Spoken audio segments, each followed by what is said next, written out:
À la une de ce journal, le ministre Mamadou Touré de l'insertion professionnelle était face à la presse pour faire le bilan du programme spécial d'appui à l'insertion des jeunes des zones frontalières du Nord.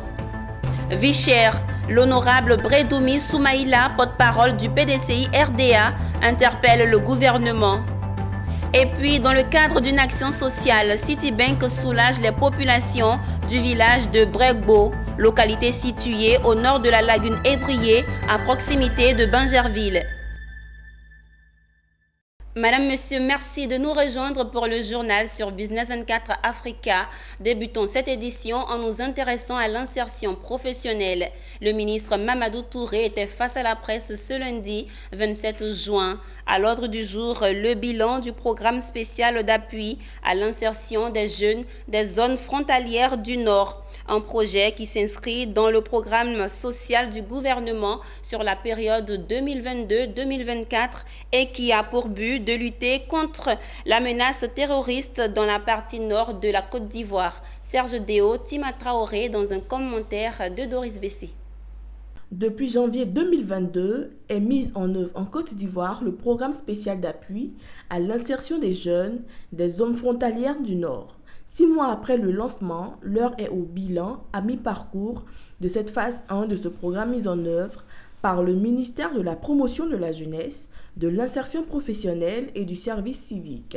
Ce programme qui vise à occuper sainement les jeunes vivant aux frontières du Nord afin de les préserver du terrorisme a vu la satisfaction du ministre Mamadou Touré. Il s'est réjoui du bilan réalisé à mi-parcours. Je peux vous dire qu'au bout de ce processus, nous avons quand même pu obtenir quelques résultats. Pour les TIMO, les travaux à haute intensité de main-d'œuvre, nous avons eu 1214 sélectionnés sur 1800 candidatures. Pour les permis de conduire, nous avons 997 sélectionnés sur 1500. Pour les activités génératives de revenus, nous avons 1472 sélectionnés sur 3020.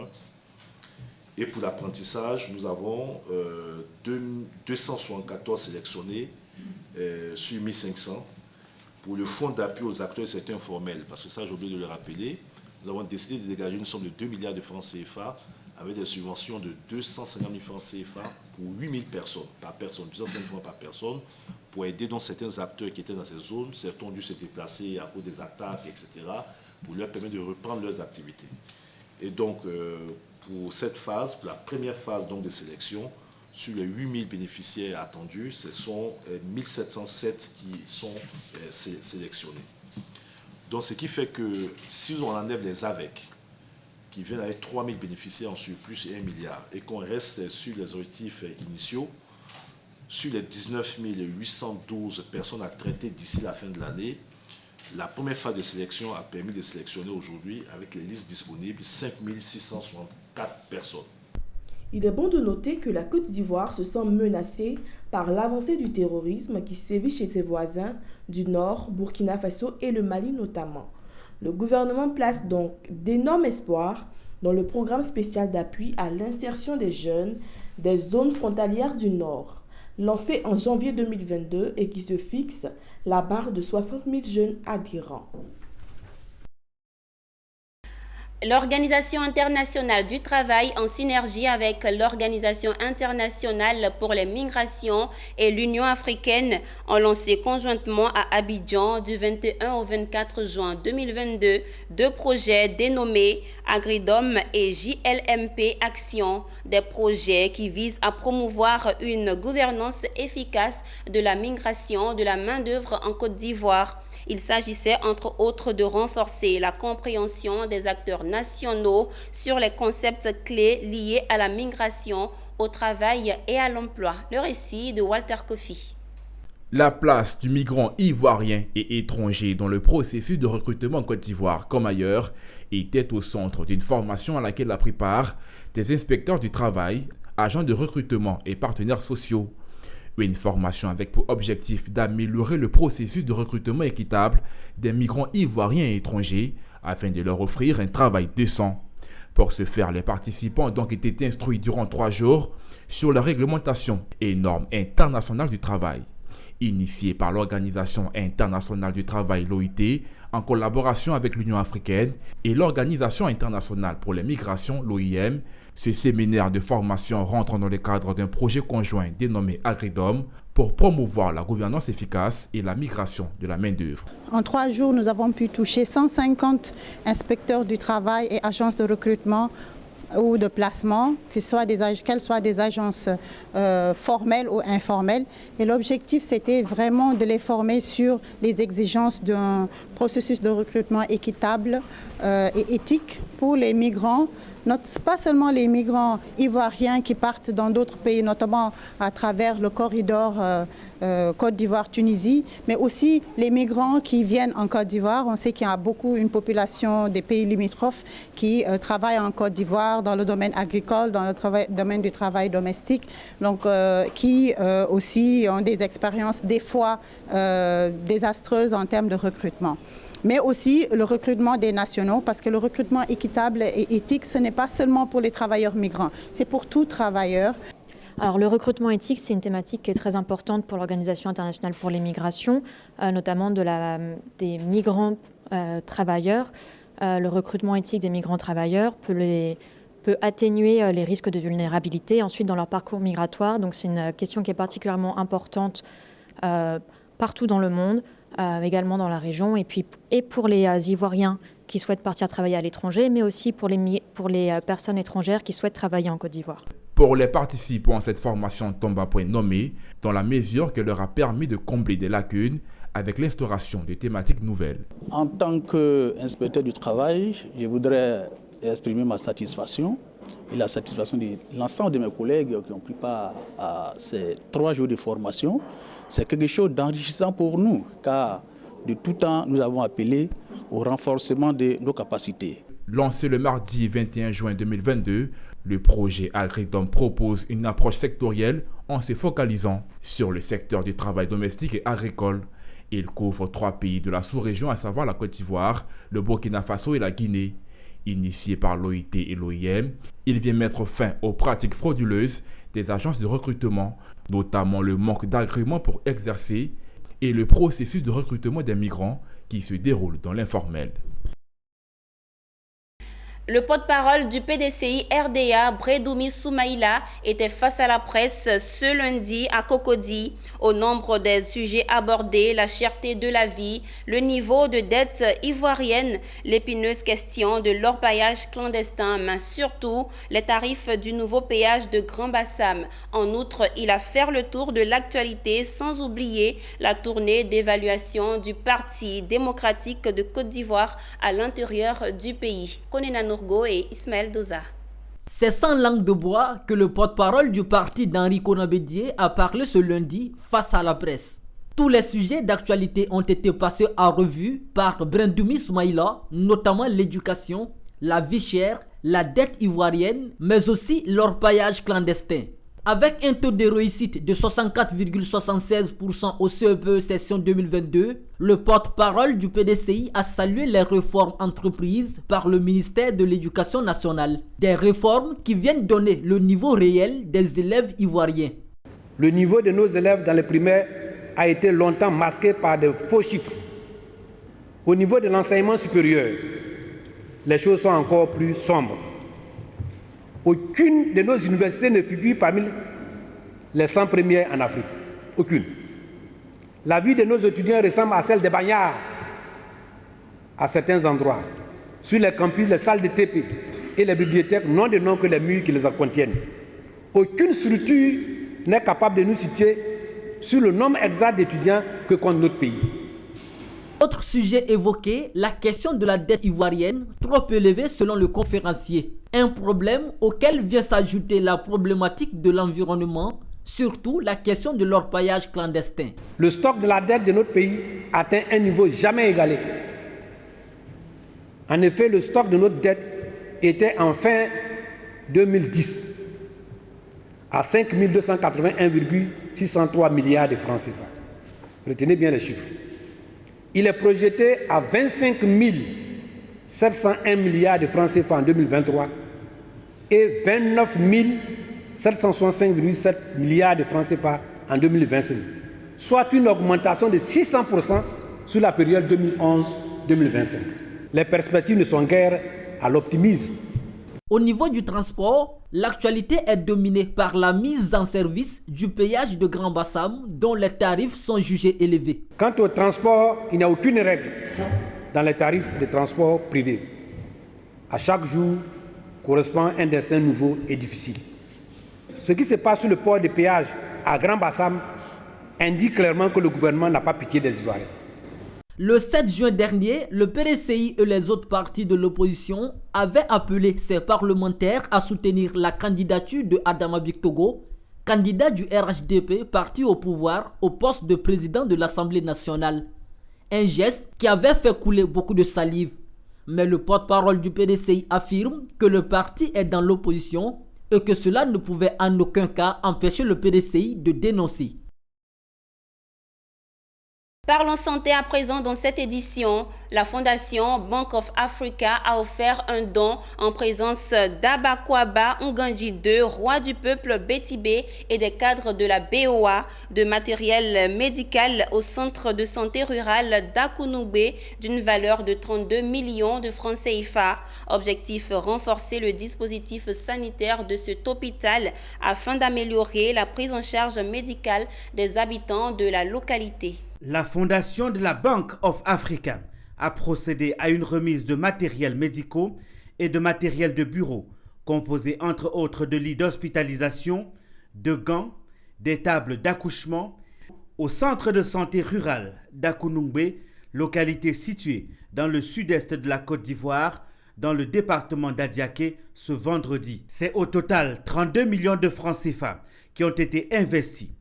Ce don fait partie des 80 projets sur lesquels travaille la Fondation sur toute l'étendue du territoire.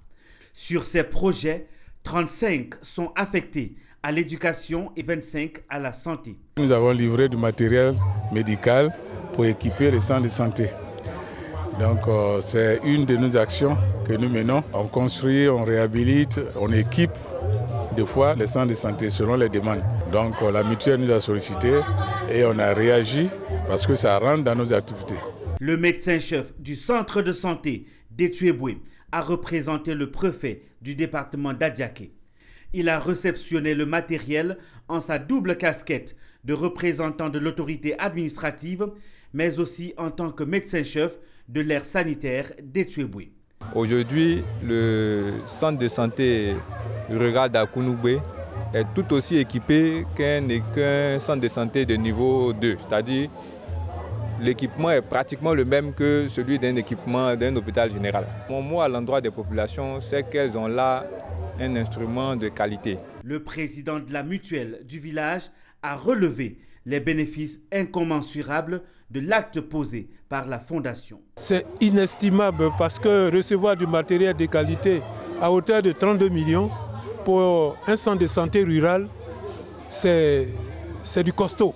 Notons que la Fondation BOA Côte d'Ivoire sera à Ouélé, localité du centre-est de la Côte d'Ivoire, dans les prochaines semaines, où elle inaugurera un autre centre de santé construit et équipé. Cette cérémonie s'est achevée par une visite du centre de santé d'Akunungbe.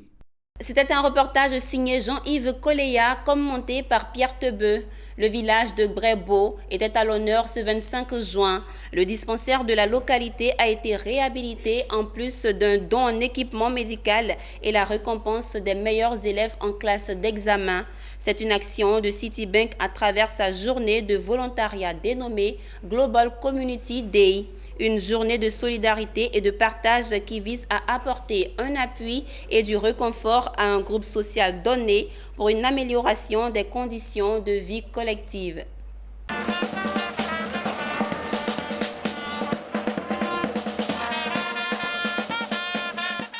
Ils ont tout laissé, le confort de leur bureau pour une journée de partage et de solidarité au village de Brébeau. Les agents de Citibank, avec à sa tête la directrice, sont venus les mains chargées de dons composés essentiellement d'équipements médicaux. Un geste qui vient soulager le personnel médical du village. C'est une bouffée d'oxygène. C'est une bouffée d'oxygène que Citibank nous apporte, en ce sens que le centre même est en souffrance. sur le plan infrastructure comme sur le plan matériel. Toujours dans un esprit de partage, l'école primaire de Brebbo a félicité ses meilleurs élèves du CM2, bien que déjà partis en vacances. Citibank vient récompenser les meilleurs des deux classes de CM2. Vraiment, c'est une très bonne chose. Une occasion pour Citibank de réaffirmer son attachement à cette journée de volontariat des employés du groupe Citi à travers les pays où ils sont représentés. Ce qui est important, c'est de régler les urgences. Nous avons donné pas mal de matériel, je dirais, médicaux. Et ça, c'est important de pouvoir le souligner. Nous avons eu des kits pour les infirmiers, pour les femmes, je dirais, qui viennent accoucher au sein du dispensaire. Il y en a plus que 400 qui ont mis au monde de merveilleux bébés. Que ce soit l'alcool, que ce soit le pèse-personne, que ce soit les matelas, que ce soit l'étanchéité, que ce soit la peinture, que ce soit les seringues, que ce soit le coton, que ce soit tous ces éléments qui sont de première nécessité mais qui sont vitaux pour s'assurer qu'on ait une bonne marche. L'autre partie de cette journée était la visite du dispensaire après réhabilitation.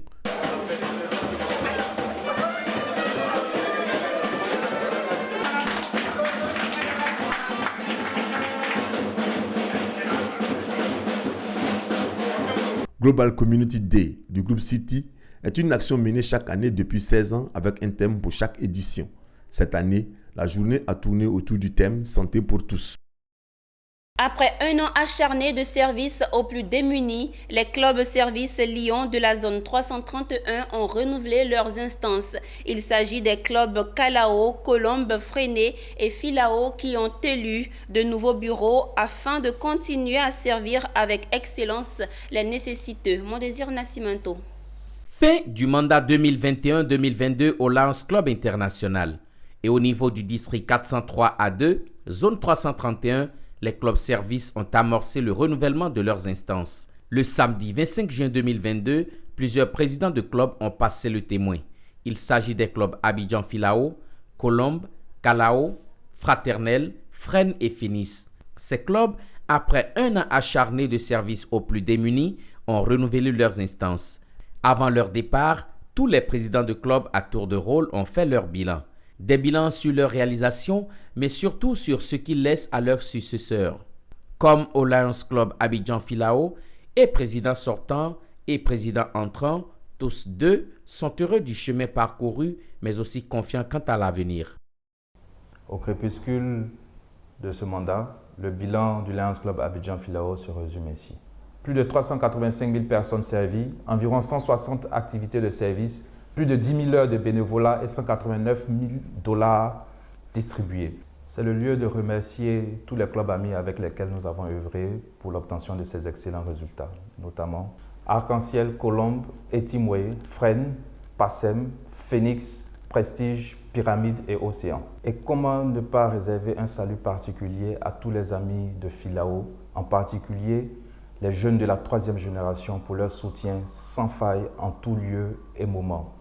D'abord, nous avons dit merci au PAS-président qui a eu vraiment mené des projets de main de maître et lui dit merci parce qu'il avait vraiment relevé le club de Filao très haut. Nous sommes en train de terminer le mandat parce que les clubs composant cette zone sont des clubs assez performants. Au niveau du concours du district pour le mandat, nous avons pu positionner 3 clubs dans le top 10 et 4 clubs dans le top 20. À cette occasion, le PAS-président de région, Jean-Louis Vaconserve, a représenté le gouverneur Lyon du district 403 A2. Il a invité les Lions de Côte d'Ivoire à poursuivre sans relâche les actions en faveur des démunis pour un monde plus équilibré. Le message de notre gouverneur était de s'assurer que justement les instances sont renouvelées selon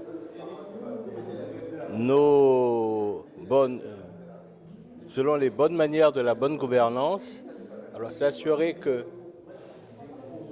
chaque conseil d'administration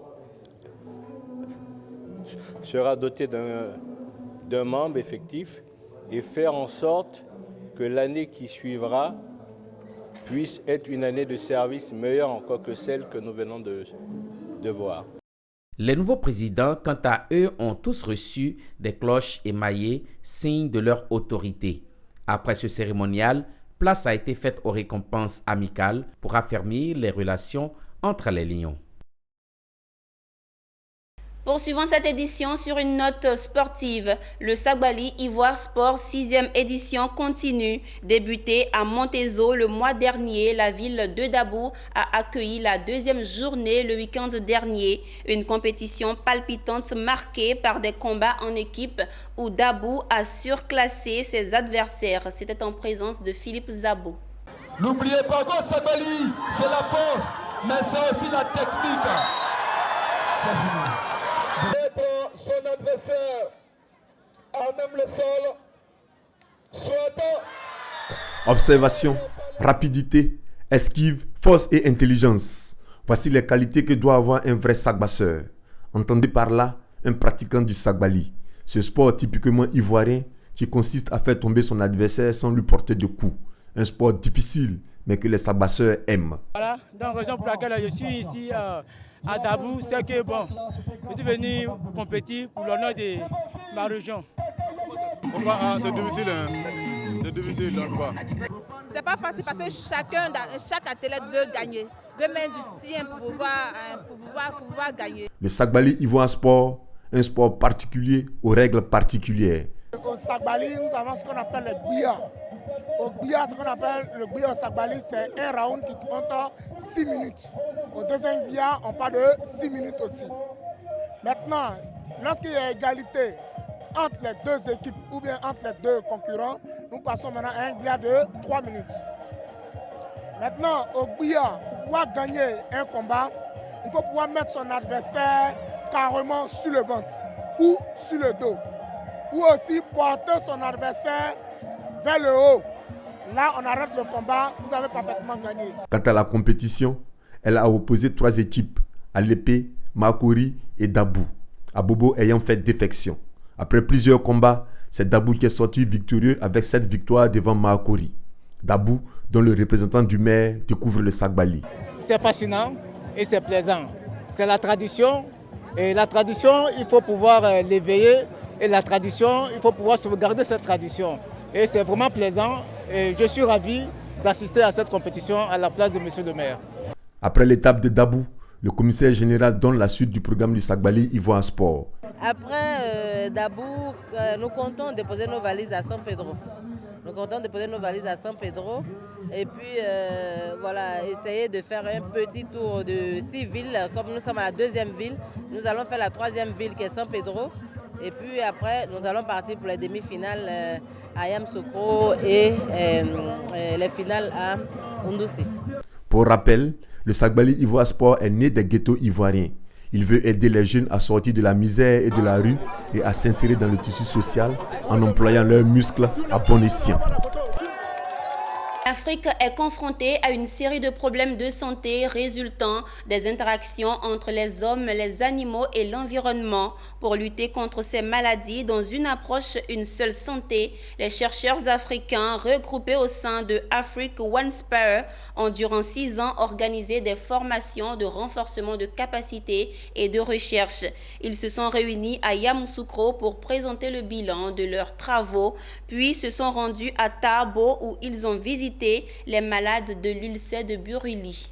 Ils étaient tous à Yamoussoukro en Côte d'Ivoire. Venus de l'Afrique occidentale, centrale, orientale et de l'Europe, les chercheurs et bailleurs de fonds de Africa One Aspire se sont orientés dans la capitale politique de la Côte d'Ivoire. Objectif, présenter les résultats de l'Africa One Aspire après 6 années d'exercice. Professeur Bassirou Bonfo, directeur de Africa One, lors des travaux, a indiqué que 25 millions de dollars ont été mobilisés durant les 6 ans, ce qui a permis aux chercheurs de trouver des solutions en vue d'éliminer les maladies transmises d'hommes aux animaux et vice-versa. Il indiquera également que ces efforts sont à saluer et les évidences obtenues doivent permettre d'améliorer la santé et le bien-être des populations. Durant les 6 ans, Africa One Aspire a réuni et formé 72 chercheurs d'une douzaine de pays d'Afrique de l'Ouest, de l'Est et du Centre. Après ces communications, lors de la présentation des travaux et de la conférence de presse, cap a été mis sur Dabo dans la soirée pour la visite des malades de l'ulcère de Burili. Nous avons essayé d'appliquer la méthode sur un certain nombre de maladies que nous avons jugées pertinentes, pas dans le fait que ça fait grand bruit, comme le Covid ou les autres, mais pour valider notre approche. Je vous ai parlé de la rage, donc maintenant vous savez qu'est-ce qu'on peut faire. Nous avons travaillé sur la brucellose, qui est une maladie transmise des animaux aux humains à travers la consommation de lait cru si une vache est infectée. À Dabo, autorités administratives, politiques et coutumières ont fort apprécié les aides apportées aux populations dans le cadre de la lutte contre l'ulcère de Burili. Dans cet hôpital, ce sont des malades, enfants, jeunes, adultes, qui souffrent de ce mal. Une visite qui a permis aux visiteurs de s'enquérir des progrès réalisés par Africa One Aspire. Oui, la principale cause de cette maladie, c'est que c'est une maladie qui est liée, je dirais, à une mycobactérie. Cette mycobactérie, généralement, vit dans les zones boueuses, là où il y a de l'eau stagnante très souvent, dans les zones marécageuses et autres. Donc c'est cette bactérie, cette mycobactérie qui, quand elle pénètre le corps, et se développe et devient donc d'abord un nodule ou bien un placard ou bien un œdème. Considérant que les problèmes de santé en Afrique résultent des interactions entre des hommes, les animaux et leur environnement, le programme s'est appesanti sur l'approche « Une seule santé ». Ce sont l'élimination de la rage, le contrôle de brucellose, la gestion des microbactéries zoonotiques et environnementales, la gestion de la sécurité sanitaire des aliments et des maladies métaboliques et enfin les systèmes de surveillance. Ce reportage était signé Charles Kouakou, Sirikwa Djekou et commenté par Doris Bessé. Rendons-nous à présent à Diokoué, c'est à l'ouest de la Côte d'Ivoire. La coopérative des producteurs agricoles dénommée COPAD a tenu sa 5e assemblée générale ordinaire. Au menu des échanges, la production totale enregistrée et la marge bénéficiaire engrenée. Il en ressort que la COPAD a collecté 5 842 tonnes 988 kg de cacao avec un chiffre d'affaires de plus de 467 millions de francs CFA, une performance qui a été saluée par les autorités administratives présentes à ces assises statuaires. Théodore Kanga. C'est avec une grande joie de vous retrouver ce matin pour notre Assemblée générale annuelle. 5 842 tonnes, 988 kg de cacao, dont 2857 tonnes, 436 kg certifiés OUS et 2985 tonnes, 522 kg pour le projet de durabilité Coco Life. 467 439 040 francs de chiffre d'affaires avec un résultat bénéficiaire de 60 millions de francs CFA. C'est ce qui ressort du bilan financier de la campagne 2021-2022 de la COPAD, coopérative des producteurs de Diokoué. Le charge d'exploitation a déduit de la marge brute sont détaillées comme suit. Achat 35 878 900 francs. Transport 102 158 600 francs. Au cours de l'Assemblée générale ordinaire, le président du conseil d'administration a salué la performance de la coopérative. Il a par ailleurs relevé les difficultés liées à l'évacuation des produits vers les magasins. La société coopérative COPAD de Diokoué, engagée au service du développement communautaire, a procédé à la remise des clés d'un bâtiment de 3 classes équipé en table-banc. Plusieurs autres projets en faveur des producteurs a été annoncé. Donc pour le bien-être de nos enfants, pour que nos enfants puissent étudier, nous avons vu que les enfants étudiaient en bas des hangars. Nous souhaitons que les enfants puissent bien étudier. En bas, s'ils sont dans cette classe-là, ils peuvent bien apprendre. Je suis très content d'avoir réalisé cette œuvre-là et j'encourage mon successeur de continuer dans cette même dynamique. Certaines autorités locales invitées à cette réunion statutaire, notamment le sous-préfet de Diokwe Yaya Bamba, a félicité les dirigeants de cette société coopérative pour leur performance et surtout pour les actions en faveur des producteurs. Que c'est des initiatives à encourager. La société coopérative COPAD nous donne une belle leçon d'engagement à œuvrer pour le bonheur de l'école ivoirienne. Je pense que nous en ferons bon usage et les fruits du don que nous recevons aujourd'hui, cela sera ponctué par un bon résultat. Au cours de cette assemblée générale, le PCA sortant a remis les documents de la coopérative au PCA entrant. En image à présent, le conseil d'administration de la Banque africaine de développement a validé la création de la Fondation africaine pour la technologie pharmaceutique, une institution novatrice qui vient pour améliorer l'accès de l'Afrique aux technologies qui sous-tendent la fabrication de médicaments, de vaccins et d'autres produits pharmaceutiques. Avec cette initiative, la Banque africaine de développement ouvre de nouvelles perspectives sanitaires à l'Afrique qui, depuis des décennies, subit le fardeau de plusieurs maladies et pandémies comme la Covid-19, mais dont la capacité à produire elle-même ses médicaments et vaccins s'avère très limitée. L'Afrique importe plus de 70% de l'ensemble des médicaments dont elle a besoin, s'acquittant ainsi d'une facture annuelle de 14 milliards de dollars. C'est sur cette brève que nous mettons fin à ce journal. Merci de nous avoir suivis. Les programmes se poursuivent sur Business 24 Africa, la télé utile.